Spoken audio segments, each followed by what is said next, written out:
top, c'est parti. Nous allons parler de l'information. C'est ici que ça s'est passé en fait. MTV. C'est vous qui représentez le système.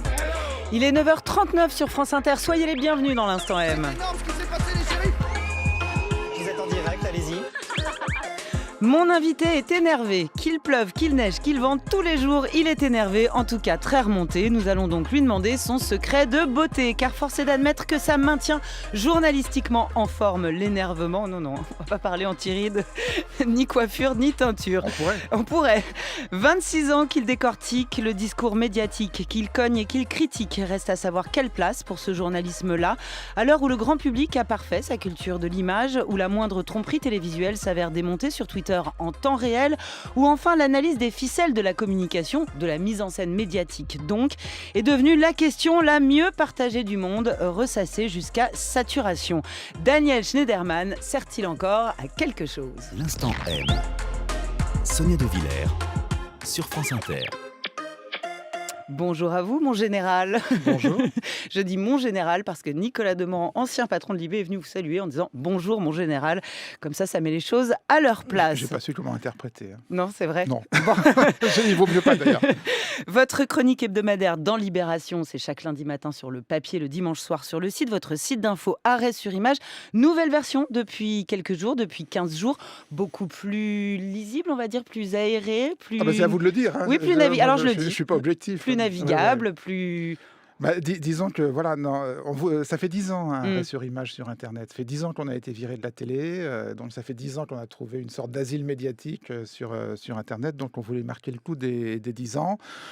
Bon, la première version du site, c'était quand même une version solide, hein, quand même duré 10 ans. En informatique, c'est pas mal. On va dire qu'on l'avait faite un peu à l'arrache dans l'affolement en 2007-2008. Et on va dire que c'était un tout petit peu une version, hard discount, quoi. Enfin, il y avait l'essentiel, mais il fallait aller piocher dans les cartons.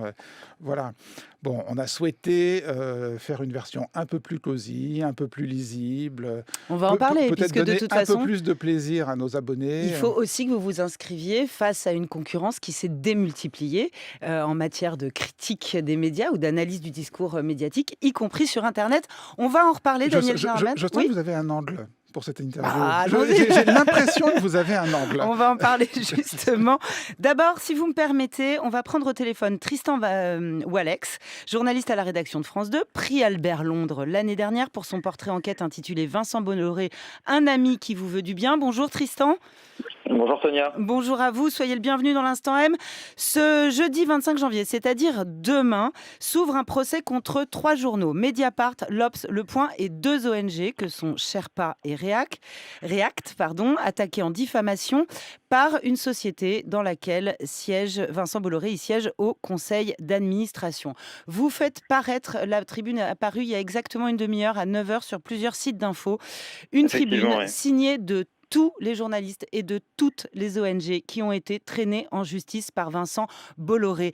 Et vous pointez les méthodes de l'homme d'affaires, qui est par ailleurs patron de médias, puisque c'est le propriétaire de Canal+ et de sa chaîne d'info CNews, également de journaux gratuits. Vous mettez en lumière son procédé que vous qualifiez d'entrave à l'enquête et d'entrave à la liberté d'informer. Oui, effectivement, c'est ça qu'il faut savoir, c'est que nous, on n'est pas contre le fait qu'il y ait un encadrement de la liberté de la presse. Moi, à titre personnel, je trouve ça tout à fait normal que Vincent Bolloré, s'il s'estime diffamé, puisse saisir un tribunal pour obtenir éventuellement réparation. Mais là, ce qu'il y a de singulier avec Vincent Bolloré, c'est qu'il abuse, à notre sens, de cette loi sur la liberté de la presse. Et en fait, il y a une instrumentalisation de la justice. On le voit par le nombre de procédures. Si on prend en compte à la fois les procédures de Bolloré et de ses partenaires commerciaux, que sont la Socapalm et la Socfin, en Afrique, on est à plus de 20 procédures en 9 ans et à plus de 50 personnes visées. 50 personnes visées, ce sont des journalistes, ce sont des associatifs, ce sont des avocats, des directeurs de publication. Et on a fait une petite moyenne, on se rend compte que ça fait en moyenne une personne attaquée tous les 2 mois par Bolloré ou un de ses partenaires commerciaux. C'est une personne attaquée tous les 2 mois. C'est, à notre sens, le recordman des procès de presse. Et on a voulu le mettre en exergue par cette tribune. Et vous parlez donc de poursuites bâillons. D'ailleurs, vous faites remarquer qu'il ne donne pas suite à toutes ces poursuites, c'est-à-dire qu'il y a justement des plaintes qui s'arrêtent juste avant les tribunaux. Mais le mal est fait, finalement, l'intimidation, la pression sur les journalistes et les frais de justice. Exactement, c'est pour ça qu'on a voulu, en fait, on l'a fait de manière assez précise, sobre et chirurgicale, c'est-à-dire qu'on a mis de manière assez simple on a recensé de manière assez simple toutes ces procédures judiciaires en cours et passées. Et en fait, on se rend compte que la plupart du temps, quasiment tout le temps, Vincent Bolloré perd quand il va jusqu'au bout, et encore plus souvent, Vincent Bolloré retire sa plainte juste avant le procès, c'est-à-dire qu'effectivement, ça génère des frais de justice. On a des journalistes pigistes qui ont payé des frais d'avocat pour essayer de faire venir des témoins d'Afrique, etc. Ce sont des choses qui demandent énormément de moyens. Ça permet à Vincent Bolloré de communiquer en expliquant qu'il a été diffamé et que tout ce qui a été raconté par les journalistes était complètement faux. Et au final, même si les tribunaux lui donneront tort à la fin, il décide de retirer sa plainte, ce qui lui permet d'avoir pu profiter de cet effet d'annonce. Ce qu'il faut bien remarquer dans cette liste qui est vraiment hallucinante, et j'invite tous nos auditeurs à aller la regarder, c'est qu'absolument toutes ces procédures judiciaires intentées par Bolloré et ses partenaires commerciaux concernent ses activités en Afrique, qu'il s'agisse des plantations d'huile de palme ou alors des conditions parfois compliquées dans lesquelles il peut obtenir des marchés publics en Afrique. Et voilà, ça prouve bien que Vincent Bolloré a un vrai problème avec le traitement journalistique de ses activités en Afrique. Je vous remercie Tristan Walex. Je vais donner la parole à Daniel Schneiderman qui souhaitait réagir. Daniel Schneiderman. Oui, parce que sur ce cas particulier qu'on connaît bien sur Arrêt sur Image, puisqu'on a bien suivi toutes les poursuites de Bolloré, on a reçu plusieurs fois Tristan Walex, qui est un excellent journaliste, qui fait un excellent boulot. On a reçu aussi Jean-Baptiste Rivoire qui a raconté comment Bolloré avait censuré les émissions d'investigation de Canal+ quand il est arrivé. Bon, on est fréquemment, vous l'avez rappelé, sur Arrêt sur Image, on est fréquemment quand même assez critique sur les médias et sur les discours médiatiques, sur les récits médiatiques. Mais alors là, sur ce coup-là, solidarité totale, quoi. L'intimidation permanente que pratique Bolloré par rapport à quiconque s'intéresse à ces affaires africaines est tout à fait scandaleuse. Elle est dissuasive, évidemment. Walex l'a rappelé, elle est dissuasive pour les journalistes. Et ce type de poursuite d'intimidation, si vous voulez, c'est-à-dire la poursuite qui n'a aucune chance de gagner, en fait, qui est de la pure intimidation, j'en suis d'autant plus solidaire que la semaine dernière encore, moi-même, j'étais devant la 17e chambre du tribunal correctionnel de Paris, vous l'avez peut-être vu, et dans un cas de figure presque encore pire, puisqu'on n'était pas poursuivi par Bolloré, on était poursuivi par le directeur du Point, Étienne Gernel, et une de ses anciennes journalistes, Mireille Dutheil, pour une couverture qu'on avait faite de ce qu'on a appelé les Maroc Leaks, c'est-à-dire une affaire de fuite au Maroc qui avait révélé qu'un certain nombre de journalistes français étaient plus ou moins achetés par le palais marocain et la royauté marocaine. Bon, le procès a eu lieu. Moi, j'estime que l'accusation s'est effondrée à l'audience. Alors ça, c'est votre estimation. On va attendre le jugement quand même. C'est pas que la mienne, parce que même la procureure à l'audience a dit « Je ne sais pas très bien si je dois plaider la bonne foi d'Arrêt sur Image ou l'absence totale de diffamation. J'hésite entre les deux. » Alors, si vous attendons le jugement et on en reparlera avec plaisir. Avec plaisir, voilà. Donc, solidarité totale pour ces poursuites qui et alors, de l'énergie, je précise également, Daniel Schneiderman et Tristan Walex, que Nicolas Vescovaci et Jean-Pierre Canet, qui sont réalisateurs et producteurs de l'enquête sur le Crédit Mutuel qui avait été censurée par Canal+ il y a 2 ans, vont publier la semaine prochaine un livre, Vincent Tout-Puissant. Le sous-titre, c'est l'enquête que Bolloré a voulu empêcher. Ce sera chez JC Lattès. Merci beaucoup, Tristan Walex. À suivre, donc. L'Instant M. Tous les médias sont sur France Inter. Daniel Schneiderman, donc fondateur du site Arrêt sur Image. Je me suis demandé, plus d'émissions médias à la télévision, à proprement parler, et pourtant, inflation d'invités médias dans les talk-shows quotidiens, c'est à vous, Hanouna tous les jours, Ardisson, Ruquier le week-end. La télé parle de la télé, ça c'est pas nouveau. Mais il y a quand même... Sonia De Villers. Oui, chez Sonia De Villers à la radio. Tous les jours. Tous les jours, mais on parle pas que de la télé, mais la télé ne fait pas que ça. Elle commente aussi l'actualité médiatique. Et d'ailleurs, la question de la com et de la mise en scène médiatique, je le disais tout à l'heure en lancement, c'est devenu quasiment l'archétype du commentaire. Les journalistes politiques sont obsédés par ça. Et même dans le sport, on passe un week-end entier à se demander si la com du joueur Neymar est bonne ou est mauvaise. Qu'est-ce que vous en pensez de ça ? Que vous avez raison, qu'il y a effectivement il y a une double inflation de la critique média, en fait, ou de la vraie ou fausse critique média, on pourra en parler si vous voulez. Absolument. Il y a celle qui se déroule à flux continu sur les médias mainstream, vous venez de le dire, et puis il y a l'autre, il y a la critique média sur les réseaux sociaux, alors là qui est tout aussi inflationniste, tout aussi permanente, je veux dire, les tweets, Facebook, etc., c'est partout. Bon, alors évidemment, on peut se poser la question que vous avez posée au début de l'émission, qui est une vraie question, finalement, quelle place il reste pour un site de critique média indépendant comme nous, dans tout ce charivari. J'ai envie de dire, la place qui nous reste, c'est peut-être la place de ceux qui sont à la fois totalement indépendants, puisque Arrêt sur Image n'appartient pas à un milliardaire, n'a aucune participation de milliardaire et n'est financé que par ses abonnements, que par ses abonnés. 100% du financement, c'est les abonnements. Et en même temps, qui essaye d'être un site professionnel, qui est fait par des journalistes professionnels avec des cartes de presse. Si vous voulez tenir les deux bouts de la ficelle en même temps, c'est-à-dire l'indépendance totale de dire ce qu'on veut, sur qui on veut, quand on veut, sans problème, et en même temps... Donc une nouvelle concurrence est apparue dans le paysage médiatique. Daniel Schneiderman sur ce sujet. Les Jours, site aussi totalement indépendant, fondé d'ailleurs par 2 anciens journalistes médias de Libération. Arrêt sur Image, il y a vous. Il y a Mediapart. Laurent Monduit continue sa critique et sa réflexion sur les médias. Il n'est pas le seul là-bas. Il y a Le Média, fondé par Sophia Chikirou et d'autres, qui s'est lancé il y a 15 jours. Il y a Acrimed, il y a le Canard enchaîné qui continue aussi à dévoiler des choses. La vraie question, c'est comment pouvez-vous faire la différence, puisque quand on lit Arrêt sur Image, on sent bien qu'on n'a plus besoin de vous, par exemple, pour dénoncer ou pour dévoiler une tromperie médiatique. Aujourd'hui, on n'a plus besoin de vous pour ça. Ça se fait en temps réel sur les réseaux sociaux. Je ne suis pas tout à fait d'accord avec vous. Par exemple, pas plus tard que ce matin, Oui. on a mis en ligne une enquête sur Prestalis. Prestalis, c'est le grand diffuseur de presse. Le grand diffuseur de presse qui, vous le savez, est en train de s'effondrer. Est en train de s'effondrer, ça on verra. Mais en tout cas, a pris une décision radicale il y a quelques semaines, en prélevant 25% des recettes des journaux, si vous voulez, pour essayer de sauver sa peau. Bon, les petits et les gros journaux. Est-ce que vous pensez sérieusement que la plupart des journaux ont la liberté intellectuelle nécessaire pour traiter de cette affaire Prestalis en toute sérénité? Et peuvent dire, eux qui sont distribués par Prestalis, eux qui siègent au conseil d'administration de Prestalis, est-ce que vous pensez qu'ils peuvent faire des articles objectifs sur Prestalis? Bon, sur Prestalis, nous on est totalement libre, on est sur Internet. Et vous dites, les gros journaux sont en train d'assassiner les petits. Exactement ce que l'Instant M vous a expliqué il y a 3 semaines, tant mieux. Avec un point d'interrogation, Avec parce un point qu'on est peut-être d'interrogation. plus prudent que vous, et on a essayé de faire, je voudrais pas... ouais. C'était parfait ce que vous avez fait, hein. Mais voilà, il y a même des petits journaux qui disent c'est plus compliqué que ça. Donc, liberté intellectuelle totale. Alors maintenant, oui, il y a de la concurrence. Je ne veux pas dire qu'il n'y a pas de concurrence.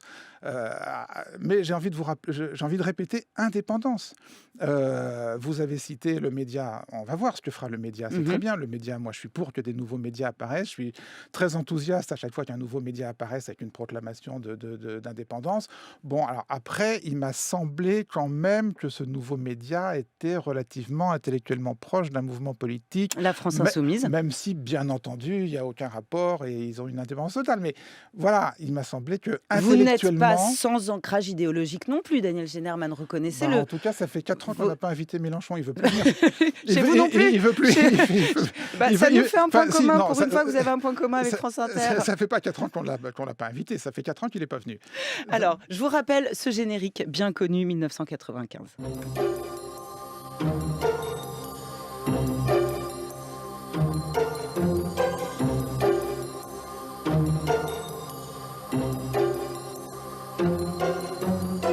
C'était Arrêt sur Image, c'était la télévision, c'était la toujours, 5e. Hein, oui, on a gardé le même générique. Oui, mais ça c'était à la télévision à l'époque. On a été le chercher dans les archives de la chaîne. Vous auriez pu le trouver sur le site. C'était avant que les Français ne se servent d'Internet. C'était avant qu'il y ait finalement ce 5e pouvoir, cette espèce de fact-checking en temps réel. Vous avez appris aux téléspectateurs français les codes du montage, l'influence du cadrage, les ficelles du casting, des témoignages. Vous avez pointé les bidonnages. Vous avez déboulonné la grand-messe du 20h puisque vous vous attaquiez régulièrement à ces sujets.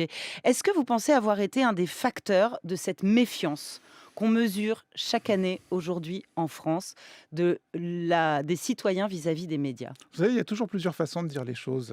Vous dites méfiance. C'est pas un joli mot. Donc tout de suite, ça fait complotisme, etc. La vérité est ailleurs. On pourrait aussi parler de doute. Moi, j'aime mieux parler de doute. Vous voyez, alors on peut dire que c'est à peu près la même chose, encore que philosophiquement, il y a des petites différences quand même entre le doute et la méfiance. Mais oui, bien sûr, qu'on a appris aux gens à regarder autrement les récits médiatiques. On a peut-être, alors je sais pas, enfin on a appris, c'est très...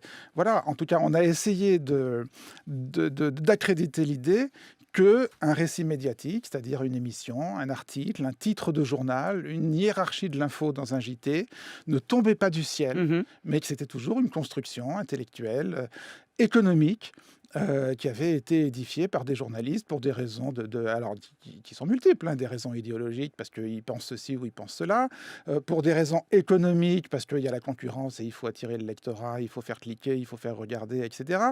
Pour des raisons sociologiques, pour toutes sortes de raisons, l'actualité n'est pas une entité immanente qui tombe du ciel. Donc on a appris aux gens, on a essayé de faire entrer cette idée dans l'opinion générale. Ce type de réflexion. Alors, oui. alors après, si vous me dites, vous êtes les horribles démolisseurs qui ont contribué à... Je vous dis pas ça, je me pose la question finalement de tout ce que cette éducation qui s'est beaucoup démocratisée a pu produire aussi comme effet. J'imagine que c'est une réflexion que vous menez aussi, Ouais, bien Daniel sûr, Schneiderman. mais vous pensez qu'il n'aurait pas fallu Non, le pas faire du tout, pas du tout. Il C'était n'aurait la pas fallu question le que faire je... ou il aurait fallu le faire autrement Non, c'est la question que je me posais. Alors C'est-à-dire après, si vous voulez, je pense qu'en effet, on est aujourd'hui dans une période de chamboulement et de recomposition complète. Je veux dire, le paysage d'aujourd'hui, si vous voulez, le paysage de l'information n'a plus rien à voir avec le paysage de 95 quand on a commencé Arrêt sur image. Mais j'ai envie de vous dire, l'information morcelée, fragmentée, incertaine des réseaux sociaux ne me satisfait pas plus que l'information monolithique de la belle époque de PPDA, où PPDA disait la messe. Voilà, ça ne me satisfait pas plus. D'ailleurs, sur Arrêt sur image, je veux dire, quand on dit on déconstruit le récit médiatique, on déconstruit aussi bien le récit, on essaye de déconstruire aussi bien le récit mainstream que le récit des... Alors justement, ça reste votre spécificité et pour cela, elle n'est pas si partagée que ça. Laquelle ? Cette spécificité de déconstruire en tout cas les dispositifs médiatiques. Vous continuez à en faire, à creuser ce sillon-là. On écoute le lancement du média dont on vient de parler. Nous sommes le 23 janvier 2018, le 20h s'est échappé de la télé. Vous regardez le journal du média. Bonsoir à tous. Le 20h s'est échappé de la télé. Bref. Vous dites, c'est incroyable de voir un média alternatif critique sur les médias qui se soumet ainsi à un dispositif traditionnel qui est la grand-messe du média. Vous dites que d'ailleurs c'est mal fichu, c'est mal ficelé, mais ça on l'a tous constaté, c'est leur début, on verra comment ils vont progresser. Puis là, d'un seul coup, vous dites, il y a un visage familier d'LCI qui arrive. Catherine Kirpak. Kirpak. Et là, on se dit, catastrophe, ce savoir-faire de la télé, quand est-ce qu'on va arriver à s'en débarrasser ? C'est horrible, hein. Je suis le premier affligé. Hein. Je suis le premier affligé, mais on est obligé de reconnaître, si vous voulez, que présenter un journal télévisé, présenter une émission de radio... ça demande un savoir-faire. Hein ? Ça demande un savoir-faire. Bah ouais, c'est un savoir-faire. Voilà. Donc, on ne peut pas nier ça, si vous voulez. On ne peut pas nier qu'il y a effectivement un savoir-faire. Et simplement, moi, je pense que oui, il faut maîtriser un certain nombre de techniques de ce savoir-faire pour pouvoir ensuite en sortir, pour pouvoir ensuite les déconstruire. Et là, on est face à des gens qui les maîtrisent pas si bien que ça, manifestement. Pour pouvoir ensuite faire autrement. Je veux dire, pour reprendre un exemple tarte à la crème, si Picasso n'avait pas su faire des nus académiques, si vous voulez, il n'aurait pas été Picasso par la suite. Donc, il faut connaître un peu pour ensuite arriver à dépasser. Ce qui est intéressant, c'est que vous proposez, pardonnez-moi, une contre-proposition, un média alternatif et tout. Vous faites quoi sur Arrêt sur image ? Une émission de télévision hebdomadaire autour d'un plateau avec des écrans derrière qui montrent les séquences et les images. Et puis, vous publiez des papiers qui pourraient tout à fait être publiés dans la presse. D'ailleurs, il n'y a pas tellement de différence entre les chroniques que vous publiez dans Libération et les chroniques que vous publiez sur votre site. Non, donc, finalement, vous n'avez rien non. réinventé du dispositif, dispositif médiatique, Daniel Schneiderman. Je dis peut-être un peu plus je dans les chroniques que je publie sur Arrêt sur image. Vous voyez, il y a plus un côté blogueur en peignoir de bain, que je ne me permets pas trop dans Libé. Je suis un peu... Et encore, c'est rien par rapport à ce que c'était au Monde, si vous voulez. Au Monde, jamais j'aurais pu écrire je au Monde. Au Monde, on n'écrit pas je, c'est une obscénité. Pendant 20 ans, j'ai écrit on, qui était une espèce de faux semblant, un code absurde, parce qu'il n'y a pas on, c'est je. Bon, alors après, si vous voulez, je crois que les contraintes et les formats, il faut en prendre et en laisser. Par exemple, la contrainte qu'on a vraiment jetée aux orties quand on est arrivé sur Internet en provenance de la télé, c'est la durée. Oui. Je veux dire, la télé ou la radio, et vous le savez bien, c'est formaté. Il va falloir rendre l'antenne à une heure précise. On le sait déjà tous les deux, à 5 secondes près, parce que si vous rendez 5 secondes trop tard, vous faites gronder. Bon, quand on arrive sur Internet, cette contrainte-là, elle disparaît. C'est ce qui fait que vous dites l'émission, c'est la même que la télé. Pas tout à fait quand même. Pas tout à fait quand même, parce que je veux dire, avoir la possibilité de choisir entre une émission, on va dire, d'1 heure, ou de 2 heures, ou même de 2 heures et demie, ce qui doit être notre record, parce qu'on avait vraiment des choses super intéressantes à dire ce jour-là, ça change quand même un tout petit peu les choses. Sonia De Villers, si on pouvait faire ensemble la durée qu'on souhaiterait faire, 1 heure, 1 heure et demie, 2 heures. 3 heures pour Daniel Schneiderman, 3 bien heures, entendu. quelle belle émission nous ferions. Vous êtes d'accord ? Vous appuyez sur ce que vous revendiquez comme votre différence, c'est-à-dire l'indépendance. Vous n'en êtes pas moins chroniqueur hebdomadaire à Libération depuis très longtemps, et sans doute pour encore très longtemps. Libération qui appartient à un milliardaire, Patrick Drahi, qui vous laisse une liberté totale. Liberté d'écrire tout ce que vous voulez. Ou alors vous cautionnez un système que vous dénoncez par ailleurs et il y a un problème. Donc, je choisis la solution 1.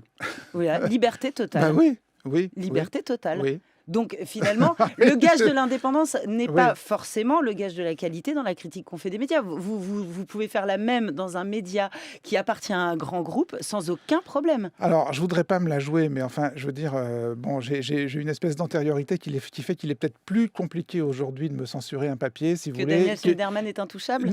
Non, mais je veux dire, voilà, si vous voulez, je pense que les gens doivent se dire, ah ouais, si on lui touche une virgule, ça va être compliqué. Quoi. Bon, donc, vous voilà. avez entendu les bips. C'est la fin de l'émission. Nous sommes contraints par les formats. C'est QFD. Merci beaucoup Daniel Schneiderman. Allez voir la nouvelle version donc d'Arrêt sur l'image sur le site et puis continuez à lire ses chroniques dans Libération.